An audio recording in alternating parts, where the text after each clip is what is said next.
When you're 17 or 18, people will ask you one question way more often than the others. And the question goes, hey, what are you going to study? You know, that's such an innocent question, like an icebreaker to start a small talk. But what they're really asking you about is something else. What's your plan for the future? Who are you going to become? And most importantly, will it pay? From a very young age, we are taught that having a plan is a sign of responsibility. By the time we're teenagers, we are expected to know who we want to be, what career we're choosing, and how we're going to make a living. Not knowing feels like failure, while knowing feels like success. And usually the way our plans are judged is pretty simple. Is it practical? Is it safe? And will you be able to live off of it? We live in a world where success is measured mostly by money, which isn't surprising because we're surrounded by consumerism, by comparison, and by the idea that having more means being more. And slowly, without even realizing it, we learn one unspoken rule. Never follow your passion if it doesn't pay. When we are children, our dreams look very different. They're not strategic, they're not practical, they're honest. Me, for instance, I wanted to be a princess, then a singer, later an actress, a journalist, an art historian, and the list goes on. But at some point, my grandpa told me that the music industry was shady and almost impossible to succeed in. I didn't fully understand what he meant, but I understood that if someone older and wiser said it was a bad idea, I should probably listen. Each time I mentioned a new dream, there was always someone close to me explaining why it wouldn't work, why it was unrealistic, and why there was no point. And eventually, the suggestions changed. Law, medicine, business, safe careers, serious careers. And I listened, not because I didn't have my own opinions. I argued for every single dream, but when you're young and you've never had any career experience, you assume adults know better. That's when I realized something uncomfortable. With age, many people don't just gain experience, they also lose permission to dream. They settle, they adapt, and they accept the world as it is. And we call that maturity. Choosing a future path as a teenager often feels like being forced to choose between two things: being yourself or being safe. And the truth is, choosing safety doesn't come from nowhere. Following your passion is genuinely hard. Most dreams don't come with a clear career path, a stable income, or a monthly salary.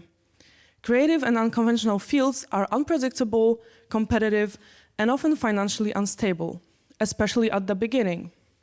That uncertainty is stressful, and not just for us, but for the people around us who love us, care about us, like parents or teachers and relatives.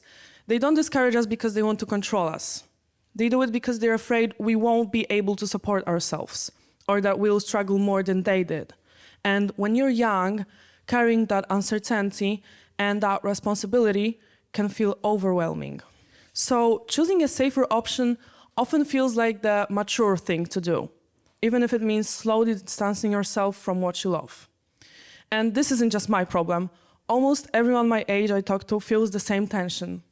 One of my best friends has always loved acting, but now she's considering studying law because acting doesn't guarantee stability. This struggle shows up everywhere, even on social media, like on TikTok. There's a trend where people would say, me looking at my whatever given degree, knowing I've always felt passionate or loved something else. And it was a big trend a few months ago, so you probably saw it. It's catchy, but it's also sad because it's not a joke. It's recognition of real people's struggles. Let's look at statistics. They show that nearly half of adults don't work in the field they studied. Research across multiple countries finds that around 40% of workers are mismatched, meaning they work in a field different from what they were trained for. Many say they would choose a different major if they could go back, so maybe the problem isn't that young people don't know who they are. Maybe the problem is that we expect them to know too early and punish them for choosing passion over security.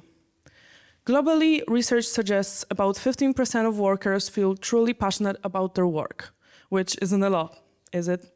If we truly believe that we should never follow our passion unless it pays, then most people in creative fields simply wouldn't be there. The films we love wouldn't be made. The music we stream wouldn't be written.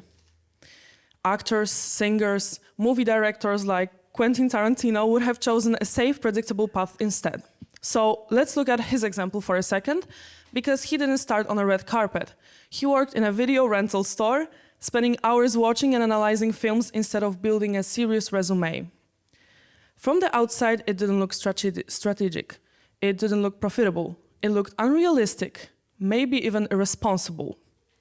At the beginning, his passion didn't pay at all. It demanded time, risk, and persistence. But it eventually paid because he was willing to invest in it long before it made financial sense. And maybe that's the point. Passion doesn't start as a paycheck. It starts as commitment. I'm not saying money doesn't matter. It does. Safety matters, stability matters, but so does interest. So does feeling like your life belongs to you. So maybe the question isn't, what are you going to study? Maybe it should be, what makes you feel alive, and why are we so afraid to take it seriously? Because the biggest risk might not be following your passion, the biggest risk might be never following it at all.